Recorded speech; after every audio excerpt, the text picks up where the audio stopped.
నేను నా భార్య బ్రాహ్మణి అమెరికాలో ఉన్నప్పుడు ఇంటి పనులను సమానంగా పంచుకునే వాళ్ళం. అటువంటి మార్పు ఈ సమాజంలో ప్రతి ఇంట్లోనూ రావాలని నేను బలంగా కోరుకుంటున్నానని రాష్ట్ర మానవ వనరుల అభివృద్ధి విద్యాశాఖ మంత్రి నారా లోకేష్ అన్నారు. సమాజంలో స్త్రీ పురుష సమానత్వంపై ఆయన చేసిన ఈ వ్యాఖ్యలు అందరినీ ఆకట్టుకుంటున్నాయి. విజయవాడలోని తుమ్మలపల్లి కళాక్షేత్రంలో సోమవారం నిర్వహించిన నైతిక విలువలపై రాష్ట్ర స్థాయి విద్యా సదస్సులో ముఖ్య అతిథిగా పాల్గొని విద్యార్థులను ఉద్దేశించి ప్రసంగించారు. ఈ సందర్భంగా లోకేష్ మాట్లాడుతూ మహిళల పట్ల గౌరవం ఇంటి నుంచే ప్రారంభం కావాలని స్పష్టం చేశారు.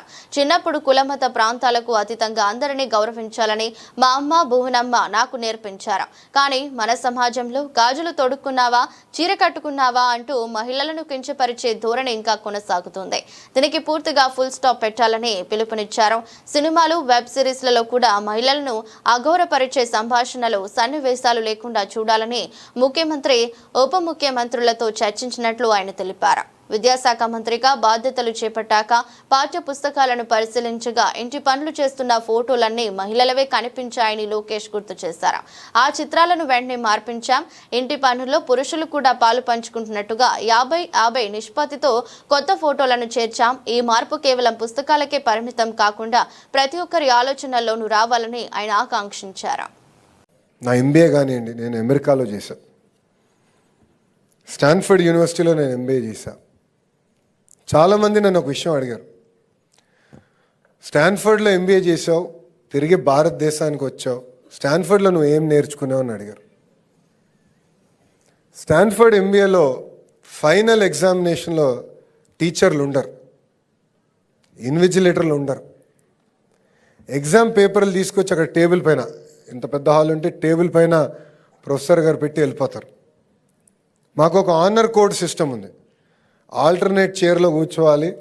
నేను కాపీ కొట్టను, ఎవరైనా కాపీ కొడితే రిపోర్ట్ చేస్తాను. సుమారుగా అంటే 2 సంవత్సరాల్లో ఒక 30-32 ఎగ్జామ్లు మేము తీసుకుంటాం. ఒక్కరు కూడా కాపీ చేయాలి. అంటే ఆ రోజు మాకు అనిపించింది, ఒక విశ్వవిద్యాలయం మా పైన పెట్టిన పవిత్రమైన బాధ్యత ఇది. ఆ మార్పు నాలో తీసుకొచ్చింది. ఆ మార్పు సమాజంలో రావాలని బలంగా నేను నమ్ముతున్నాను. నైతిక విలువలు అనేది చాలా చాలా అవసరం. నేను గురువుగారికి ఇప్పుడే చెప్పా, పుట్టపర్తిలో సత్య జయంతి కార్యక్రమం జరుగుతున్నా, అక్కడ నేను పాల్గొని వస్తున్నా. నిన్న గౌరవ ఉపరాష్ట్రపతి గారి నాయకత్వంలో ఒక పెద్ద కార్యక్రమం జరిగింది. అక్కడ ఎంతోమంది వచ్చారు, లక్షలాది మంది వచ్చారు. ప్రోగ్రామ్ అయిన తర్వాత అందరు నుంచుని ఎవరు గ్లాసు, ఎవరు బాటిల్, ఒక్క చిన్న కాగితం, చాలా పెద్ద స్టేడియం అది, ఒక్క చిన్న కాగితం కూడా వదులుకొని అందరు తీసి వెళ్ళి చెత్తబుత్తలు వేసి వాళ్ళు తిరిగి ఇంటికి ప్రయాణం చేశారు. ఇలాంటి మార్పు మనందరిలో రావాలి.